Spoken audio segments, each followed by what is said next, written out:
Kethver sat in the dim light of the military cantina, his forearms wrapped around a bottle of fermented grain alcohol. The other soldiers avoided his table. They knew what happened when the old veteran started talking about the war with the humans. His scaled skin was covered in scars, and his yellow eyes held a haunted look that never went away.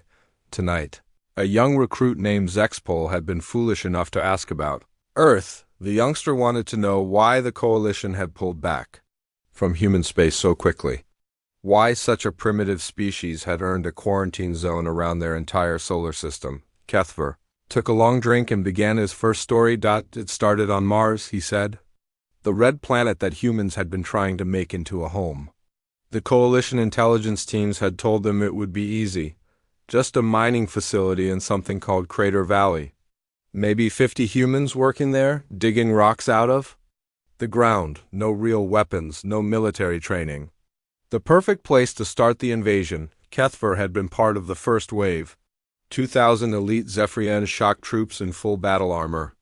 They had energy weapons that could cut through steel, personal shields that could stop most projectiles, transport ships with enough firepower to level a small city. What could a handful of human miners possibly do against them? The facility looked quiet when they landed. Too quiet, Kethver realized later. But at the time, they thought the humans had simply run away. The massive drilling equipment sat silent. The prefab buildings seemed empty. Even the communication towers were dark. Commander Jake Sullivan was waiting for them inside the main complex. Kethver would never forget the humans. Face calm, almost smiling, like he knew something the aliens did not. Sullivan was a big man with gray hair and hands that looked like they had spent years working with heavy machinery. He did not look like a soldier, but humans were full of surprises. The trap began as soon as the first alien squads entered the buildings. Hidden speakers throughout the facility suddenly came alive with sounds that made Kethver's scales stand on end. Human war cries from their ancient history. Screaming battle songs that spoke of death and glory. The noise echoed through every hallway and tunnel, making it impossible to think clearly. Then the explosions started. Small ones at first, just enough to collapse doorways and split the alien forces into smaller groups. Lisa Park, the chief engineer, had spent weeks placing charges throughout the complex. She knew exactly where to hit the support beams, which walls to bring down to create choke points. The humans turned their own home into a maze of death. Tony Rodriguez led the security team, but these were not ordinary guards. They were former soldiers who had come to Mars looking for a quiet life. The war had found them anyway, and they were ready. They moved through maintenance shafts and air ducts like ghosts, appearing just long enough to fire a few shots before vanishing again. The aliens had never faced anything like it. In proper battles, armies lined up and fought face to face. You could see your enemy, you could predict their movements. But these humans fought like predators, striking from shadows and running before anyone could strike. Back, Kethver's squad was pinned down in what had been the cafeteria. Human bullets sparked off their energy shields, but the constant pressure was draining the power cells. And the humans seemed to have unlimited ammunition. Every time the aliens tried to advance, another burst of gunfire drove them back. That was when Kethver learned something terrible about human psychology. They were not just fighting to win. They were fighting to make sure the aliens learned that conquering human territory would always cost more than it was worth. The communications equipment in the facility had been rigged to broadcast on alien frequencies. Jake Sullivan's voice came through their comm systems, speaking in broken but understandable Zephyrian. He told them about human history, about a species that had spent thousands of years fighting each other, learning every possible way to kill and survive. He talked about humans who had held mountain passes against impossible odds, about cities that had burned themselves rather than surrender, about ordinary people who became heroes when their homes were threatened. And he promised that every human colony would fight the same way. Lisa Park proved his point. When the aliens finally broke through to the main reactor chamber, they found her standing next to the primary power core. Her hands were on the manual override controls. She looked at Kethver through the broken doorway and smiled. She said something in human language that the translation software could not handle. Later, survivors would learn she had quoted an ancient human saying about liberty and death. Then, she pulled the override lever and turned herself and half the alien force into expanding plasma. The explosion collapsed 3 levels of the facility. Emergency lighting flickered on throughout the complex, casting everything in an eerie red glow. That reminded Kethver of blood. The remaining humans used the confusion to launch their final attack. Jake Sullivan appeared in the reactor chamber, moving faster than any human should have been able to move. His security team followed him, firing as they advanced. These were not the careful, calculated movements of professional soldiers. These were the desperate, vicious attacks of cornered animals defending their territory. The humans had saved one last surprise. Tony Rodriguez triggered charges in the tunnel system beneath the facility. The ground shook as underground passages collapsed, but instead of trapping the humans, the explosions opened a hidden escape route they had prepared months earlier. As the surviving aliens tried to regroup, they realized the humans were gone, vanished into a maze of service tunnels that connected to an old mining shaft. They had escaped through their own planet's underground, using knowledge of the terrain that no invader could match. Kethver and the other survivors stumbled out of the ruined facility to find their transport ships damaged by precisely placed explosive charges. The humans had sabotaged the landing zone before retreating. It took 6 hours for rescue ships to arrive. Out of 2,000 elite troops, fewer than 800 survived. The humans had lost maybe 30 people, including Lisa Park, who had died by choice to take aliens with her. But the real horror was not the casualties. It was the message the humans had sent. They would rather destroy everything they had built than let aliens take it. They would turn their own homes into weapons. They would die before they would kneel. Kethver finished his drink and looked at the young recruit. That was just the beginning, he said. The humans had 4 more lessons to teach the coalition about the price of making enemies of a species that had never learned how to give up. The young recruit Zexpol leaned forward as Kethver poured another drink. The old veteran's claws clicked against the bottle as he remembered the second human lesson. His voice grew quieter, more troubled, as he began the tale of New Chicago. 6 months after Mars, the coalition had learned to take human resistance seriously. They brought 10 times more troops to Earth's surface. Massive warships blocked out the sun above major human cities. This time, they would not underestimate the enemy. New Chicago was supposed to be the easy target.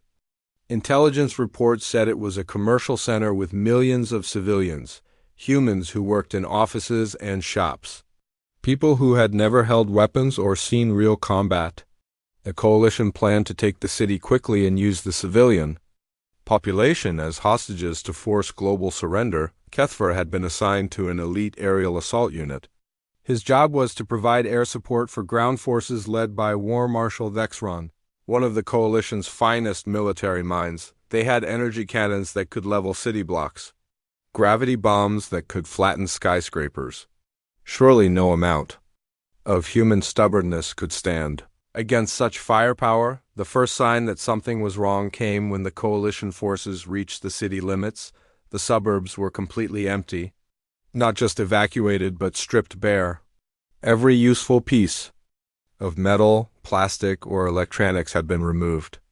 Houses stood like empty shells, their doors hanging open in the wind. General Kate Morgan had been preparing for this moment since the first reports of alien contact reached Earth. She was a thin woman with sharp eyes who had spent her career studying urban warfare. Her plan was simple and terrible. If the aliens wanted New Chicago, they could have it. But they would get nothing but death and rubble. The humans had turned their own city into the largest trap in military history. Every building had been rigged with explosives. Every street had been prepared as a killing ground. The underground subway system had been flooded with a mixture of water and industrial chemicals that would dissolve alien armor on contact. Rick Harper was in charge of demolitions. He was a construction worker who had helped build half the city's newest towers. Now he spent his days wiring those same buildings to collapse at the push of a button. He knew exactly how much explosive to place and where to put it for maximum damage. Maria Santos commanded the human fighters who stayed behind. She had been a police officer before the war, trained in close-quarters combat and urban tactics. Her people moved through the city like they owned it because they did. Every alley and rooftop was familiar territory. The coalition ground assault began at dawn. Massive transport ships landed in the city's central plaza, unloading thousands of heavily armed troops. The aliens advanced in perfect formation, their weapons sweeping the empty streets for targets. That was when the humans struck their first blow. Maria Santos had positioned snipers in buildings throughout the downtown area. They did not try to stop the alien advance. Instead, they picked off officers and communication specialists, squad leaders and technical experts, anyone whose death would create confusion in the alien ranks. The energy shields that protected individual soldiers were useless against the humans' tactics. The bullets came from too many directions at once. By the time alien forces could locate one sniper position, the shooter had already moved to a different building 3 blocks away. Kethver's aerial unit tried to provide support, but the humans had prepared for that too. Every rooftop in the city had been equipped with surface-to-air missiles taken from abandoned military bases. The humans fired everything at once, turning the sky above New Chicago into a storm of metal and fire. Half of Kethver's squadron was destroyed in the first 10 minutes. His own craft took hits from 3 different missiles but managed to stay airborne. Below him, he watched the ground assault turn into a nightmare. Rick Harper had divided the city into sections, each one designed to funnel alien forces into specific areas. When enough troops entered a zone, he would detonate the buildings around them. Entire city blocks collapsed in clouds of dust and debris, burying hundreds of alien soldiers. Under tons of concrete and steel, the humans used the city's infrastructure as a weapon. They opened gas lines and ignited them, turning streets into rivers of fire. They collapsed bridges to split alien forces. They even flooded the financial district by breaking water mains and sewer lines, creating a toxic swamp that made movement almost impossible. War Marshal Vexron tried to adapt his tactics, but the humans always seemed to be one step ahead. Every time the coalition forces found a safe route through the city, they would discover it was another trap. Buildings that looked stable would suddenly collapse. Streets that appeared clear would erupt in explosions. The most horrible moment came when Rick Harper made his final stand. Coalition forces had tracked him to a collapsed department store in the shopping district. They surrounded the building with over 1,000 troops, thinking they finally had one of the human leaders cornered. Harper spoke to them over a loudspeaker system he had rigged in the ruins. His voice was calm and steady as he explained that he had enough explosives planted around his position to level everything within a 3-block radius. He offered the aliens one chance to retreat. When they refused, Harper triggered the largest single explosion of the war. The blast could be seen from orbit. It created a crater where the shopping district used to be and killed over 500 coalition soldiers instantly. His last transmission was broadcast on all frequencies, a simple message to his family that he had kept his promise to defend their home. General Morgan's forces began their retreat that night, but not before completing their final mission. Every major building still standing was brought down. Every bridge was destroyed. Every piece of useful infrastructure was reduced to rubble. The coalition had taken New Chicago, but what they captured was a graveyard. A dead city filled with booby traps and unstable ruins. Holding the territory required more troops than conquering it had taken. And every day, human survivors emerged from hidden tunnels to plant new bombs and set new fires. The humans had taught the coalition another lesson. They would destroy their own civilization before they would let aliens benefit from it. They preferred to rule over ashes than serve as slaves in their own cities. Kethver stared into his drink as he finished the story. The young recruit sat in stunned silence, trying to imagine a species so devoted to freedom that they would burn their own world rather than lose it. But that was only the second lesson. Cuthbert said quietly. The humans had much worse things to teach the Coalition about the true cost of war. Cuthbert's hands shook as he reached for the bottle again. The young recruit noticed that the veteran's scales had turned a pale green color, the way Zephyrians looked when they were truly afraid. The old soldier stared at the table for a long moment before beginning his third story. This one happened in Earth's oceans, he said. The Coalition had decided that controlling the planet's water would force the humans to surrender. After all, most species needed water to survive. Cut off their access to the seas, and even the stubborn humans would have to give up. The target was a research facility deep under the Pacific Ocean. Coalition intelligence said it was just a small scientific station studying sea life. Maybe 100 humans working there, looking at fish and plants. No weapons, no military value. It seemed like the perfect place to establish an underwater base. Cuthbert had been assigned to the amphibious assault force. These were elite troops trained to fight in water and air equally well. They had underwater vehicles that could dive deeper than any human submarine. Weapons that worked just as well beneath the waves as they did on land. The operation should have been simple. Admiral Ben Hayes commanded the underwater facility. He was an old human with white hair and eyes like winter ice. His people called him a hero from some ancient war, but the aliens thought he was just another aging scientist. They were wrong about many things concerning Ben Hayes. Commander Amy Foster ran the submarine operations for the humans. She was young, but had trained her whole life to fight underwater battles.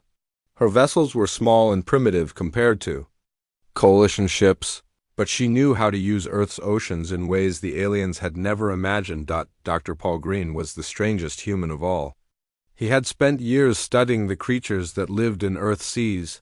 The Coalition troops thought this made him harmless. A scholar who played with fish and seaweed? They did not understand that Paul Green had learned to speak with the ocean itself. The first sign of trouble came when the Coalition forces entered the water above the facility. Cuthbert's transport was moving through what should have been empty ocean when something massive struck it from below. The impact threw him against the ceiling hard enough to crack 2 of his ribs. Outside the viewport, he saw something impossible. A whale larger than most spacecraft was swimming alongside their convoy. But it was not just swimming, it was attacking. The creature rammed another transport with its head, crushing the hull like it was made of paper. More sea animals appeared from the depths. Sharks moved in coordinated groups, striking at the aliens' underwater vehicles with precision that seemed almost military. Dolphins worked together to confuse sonar systems and communication equipment. Even smaller fish swarmed around the invasion force in numbers that blocked out the sunlight from above. Dr. Paul Green had done something the Coalition had never seen before. He had turned Earth's ocean life into an army. Years of research had taught him how to communicate with sea creatures using sound and chemical signals. The humans had convinced the animals that the aliens were a threat to their underwater home. Commander Foster's submarines used this chaos to devastating effect. Her vessels were designed to hide among the sea life, using the animals as living camouflage. When Coalition forces tried to target a human submarine, they found it surrounded by whales and dolphins that absorbed the energy blasts meant for their allies. The human submarines fought like underwater wolves. They would appear from deep ocean trenches, fire their primitive but effective torpedoes, then disappear into underwater canyons where the larger Coalition ships could not follow. Foster had spent years mapping every cave and crevice on the ocean. Cuthbert's transport finally reached the research facility, only to discover it was not what they had expected. The structure was built into an underwater mountain, heavily armored and bristling with defensive weapons. Automated gun turrets tracked their approach while minefields made navigation almost impossible. Admiral Hayes spoke to them over the communication system. His voice was calm and polite as he explained that the humans had been preparing for this moment since the first alien ships appeared in Earth's solar system. He offered the Coalition forces one chance to retreat with their lives. When the aliens refused, Hayes showed them why humans had earned their reputation as the most dangerous species in the galaxy. The facility's weapons were not just energy guns and missiles. The humans had weaponized the ocean itself. Massive pumps hidden in the seafloor began creating artificial currents that pulled coalition vehicles toward crushing depths. Underwater, explosives triggered artificial earthquakes that collapsed underwater cliffs onto the invasion force. The humans even used controlled volcanic vents to create clouds of superheated water that melted alien armor. The most terrifying moment came when Admiral Hayes activated his final defense. Nuclear charges placed throughout the ocean floor created massive underwater explosions. The blast triggered tsunamis that reached the surface, waves tall enough to destroy coastal cities on 3 continents. Kethver watched in horror as the humans poisoned their own ocean with radiation rather than let the aliens control it. They were willing to make their planet's water deadly for generations just to deny it to their enemies. The Admiral's final message was broadcast on all frequencies as the facility began its self-destruct. Sequence. He spoke about human history, about a species that had learned to fight in every environment their world could offer, from the deepest ocean trenches to the highest mountain peaks. Humans had found ways to turn their planet's natural forces into weapons. They did not just live on Earth, they were part of it. The facility exploded in a flash of light that could be seen from the surface. Admiral Hayes and his entire crew died in the blast, but they took most of the Coalition's underwater assault force with them. The resulting tidal waves and radiation made that part of the Pacific Ocean uninhabitable for both species. Kethver barely survived by reaching an emergency life pod before the explosions began. He floated alone in the radioactive water for 6 hours, watching pieces of Coalition ships sink into the poisoned depths. When rescue finally came, he was the only survivor from a force of over 8,000 troops. The experience left him with a permanent fear of large bodies of water. Even now, years later, the sound of waves or the sight of deep blue water made his scales stand on end. He had learned that humans would contaminate their own world rather than share it with invaders, but the ocean battle had taught the Coalition something even more disturbing about human psychology. These were not just warriors defending their territory. They were a species that had formed alliances with the natural world itself. They fought not just with weapons and tactics, but with the living planet that had created them. Kethver finished his drink and looked at the young recruit. The kid's face had gone pale as he tried to imagine fighting an enemy that could turn an entire ocean into a weapon. But that was only the 3rd lesson, the veteran said quietly. The humans had saved their most horrifying surprise for last. Kethver set down his empty bottle and stared at his claws. They were still sharp enough to cut through metal, but they trembled now whenever he thought about the 4th human lesson. The young recruit waited in silence, sensing that this story would be different from the others. Worse somehow. The veteran's voice was barely a whisper when he began speaking about Colorado. This mission was supposed to be simple. He said, the Coalition needed hostages to force the human government to surrender. Their target was an education facility in the mountains where human younglings learned basic skills. Intelligence reports said it held about 300 children between the ages of 5 and 18, plus maybe 50 adult teachers and staff. The plan was to capture the facility quickly and use the young humans as bargaining chips. Most civilized species would surrender immediately to protect their offspring. Even if a few adults wanted to keep fighting, surely they would not risk the lives of their children. Kethver had volunteered for the mission because it seemed safe. No real combat expected. Just a quick operation to round up some scared younglings. And their teachers. He brought light weapons and restraint equipment instead of heavy battle gear. The biggest danger should have been dealing with crying children. Helen Carter ran the education facility. She had been teaching human younglings for 20 years before the war started. A small woman with kind eyes who spent her days helping children learn about mathematics and literature and history. The Coalition commanders thought she would surrender immediately when alien soldiers appeared. Roy Bell worked as the facility's maintenance chief.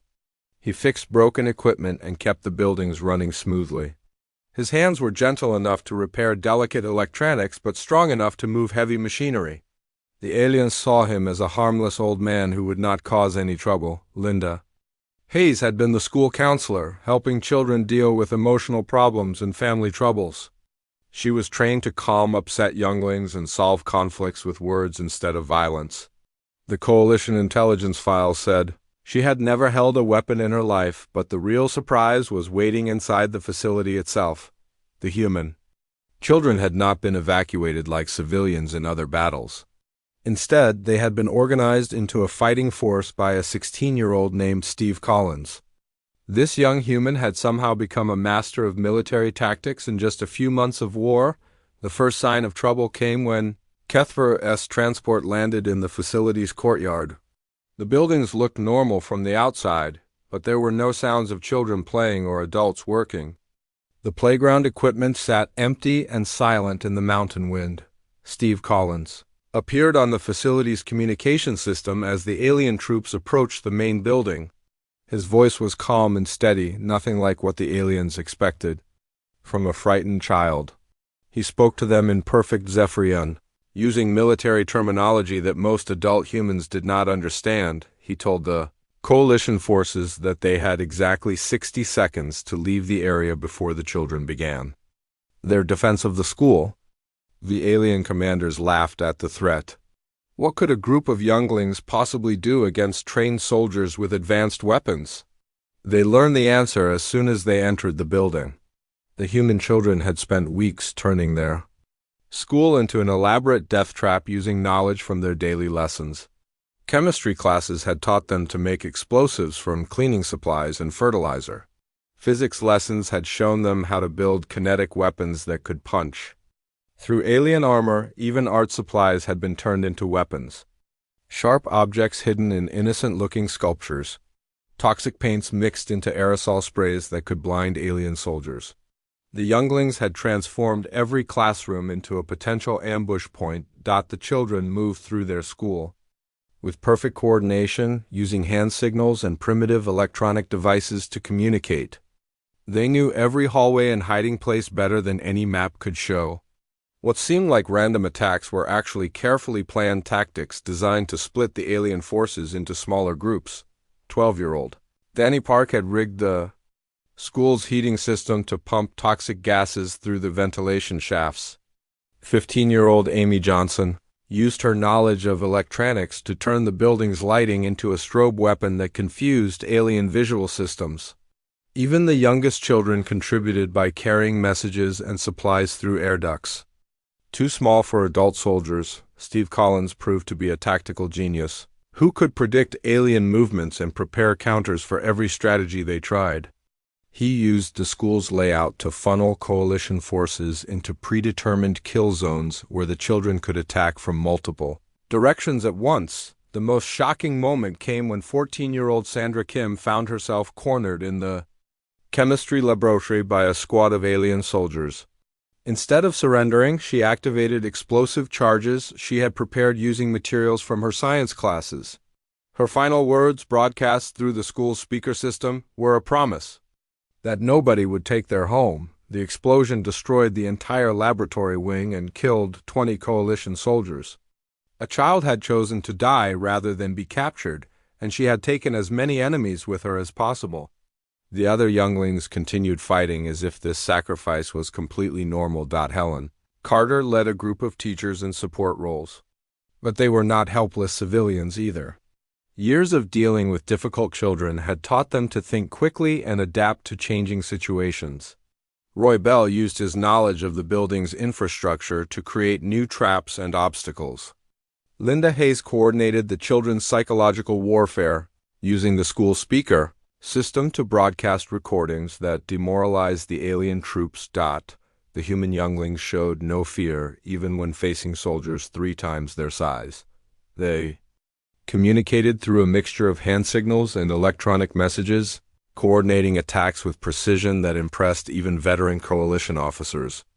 Their small size let them move through spaces where adult soldiers could not follow. The battle lasted 8 hours before the Coalition forces finally retreated.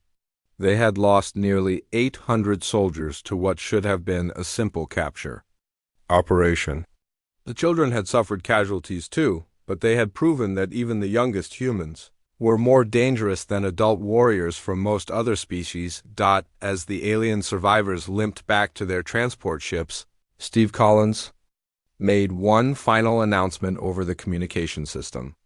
He thanked the Coalition for teaching human children that the galaxy was full of enemies who wanted to destroy their way of life. The younglings would remember this lesson for the rest of their lives. Kethver finished his story by admitting the truth that still haunted his nightmares.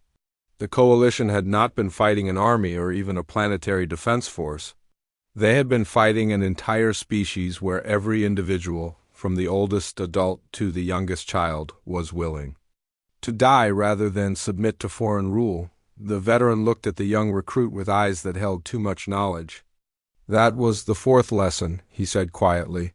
The humans had taught them that a species could turn its own children into weapons without losing their essential humanity. They had shown that even innocence could become deadly when freedom was at stake, but there was still one more story to tell. The final lesson that had convinced the Coalition to abandon their invasion completely. Kethver reached for another bottle with shaking claws. The young recruit had gone completely silent, his scales pale with shock at the stories he had heard. But the old veteran was not finished yet. There was one more tale to tell. The final lesson that had ended the war and sent the Coalition fleeing from human space forever. This happened in Washington, the human capital city, Kethver said. The Coalition had thrown everything they had left into one massive assault. Over 50,000 troops. The largest military operation in their history.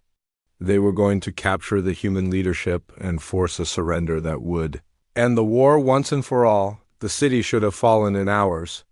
Coalition forces had orbital bombardment ships, gravity weapons, and enough firepower to level mountains.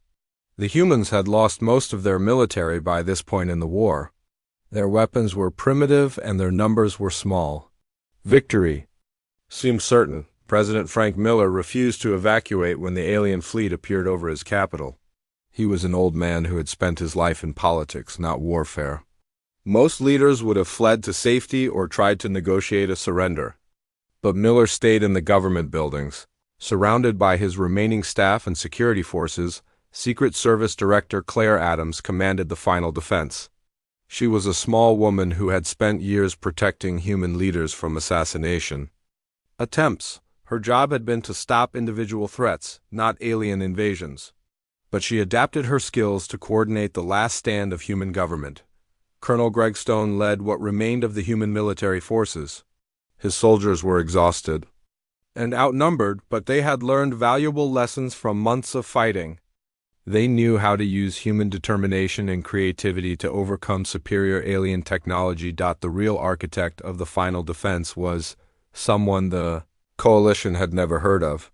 Eddie Martinez had worked as a janitor in the government buildings for 30 years. He cleaned floors and emptied trash cans and fixed broken equipment.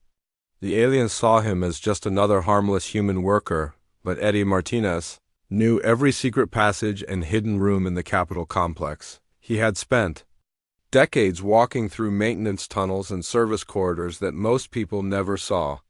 His knowledge of the underground systems was more complete than any official blueprint or security map. The assault began at dawn with massive bombardment from orbit. Coalition ships turned half the city into smoking craters before the ground. Forces even landed. But the humans had prepared for this moment. The government buildings were connected by underground tunnels that had been expanded and reinforced over months of preparation. President Miller made his final speech to the human people from a bunker deep beneath the Capitol. His words were broadcast to every remaining human settlement across the planet and throughout their space colonies. He told them that some things were worth more than life itself. Freedom was not something that could be negotiated or compromised. He said it was not a privilege that aliens could grant or take away. It was the fundamental right of every thinking being to choose their own path through the universe. The humans would rather die as free people than live as alien slaves. Colonel Stone launched the final charge of human military forces as the Coalition troops advanced through the ruined city. His pilots, like Captain Sue Taylor, flew damaged aircraft. on suicide missions against alien positions. Ground commanders like Major Joe Clark, LED-spurred attacks that had no hope of victory but served to buy time for the final plan. The alien forces pushed deeper into the government district, fighting through buildings that had been turned into fortresses. Every office became a battlefield. Every hallway was defended by humans who fought with the fury of people who had nothing left to lose. Claire Adams coordinated the defense from her command center, but she knew they could not hold the aliens back much longer. The coalition had too many troops and too much firepower. The humans were running out of ammunition and time. That was when Eddie Martinez revealed his final surprise. He had been working for months with explosives expert Nancy Moore and communications specialist Tom Brady to prepare something that would end the invasion permanently. Deep beneath the capital city, they had assembled the largest nuclear device in human history. The bomb was hidden in the old subway tunnels that Eddie knew better than anyone else. It was powerful enough to create a crater visible from space and eliminate every alien soldier in the city. But it would also vaporize the human government and turn the capital into radioactive wasteland for generations. President Miller gave the final order himself. He spoke directly to Eddie Martinez over the communication system, thanking him for his years of faithful service to the human government. Then he authorized the detonation that would kill them all. Eddie Martinez, Nancy Moore, and Tom Brady died instantly when they triggered the device. The explosion vaporized the entire government district and created a mushroom cloud that could be seen from orbit. President Miller and his entire administration were killed, along with over 30,000 coalition troops. The blast destroyed the coalition's command structure and eliminated their most elite forces. But more importantly, it sent a message that reached every corner of the galaxy. The humans had destroyed their own capital city rather than let aliens rule from it. The surviving coalition forces received new orders within hours. Complete withdrawal from human space. No further contact with the species. A quarantine zone was established around Earth's solar system with warning beacons in 17 different languages. The message was simple: dangerous species, do not approach. Kethver looked up at the young recruit with eyes that had seen too much. The war was over, he said.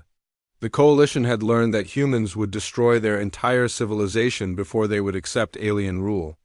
They would turn their own worlds into poisoned wastelands rather than share them with invaders. But the most terrifying lesson was not about human weapons or tactics. It was about their psychology. This was a species that had spent thousands of years fighting each other, learning every possible way to wage war. They understood that some things were worth any sacrifice. The humans had taught the coalition that conquest was not always possible, that some species would choose extinction over submission. That freedom was more important to them than life itself. Kethver finished his last drink and stood to leave. The young recruit sat in stunned silence, trying to process everything he had heard. The old veteran paused at the door and delivered his final words. The coalition had come to conquer a primitive world, he said. Instead, they had learned why the darkness between stars should fear the light of human determination. The humans had shown them that some species could not be defeated because they would never stop fighting. The war was over, but the memory would last forever. Somewhere out there in the black void of space, the humans were still free, still building their civilization among the stars, still teaching the galaxy that some things could never be conquered and the coalition would never forget. The lessons they had learned in the fires of human resistance.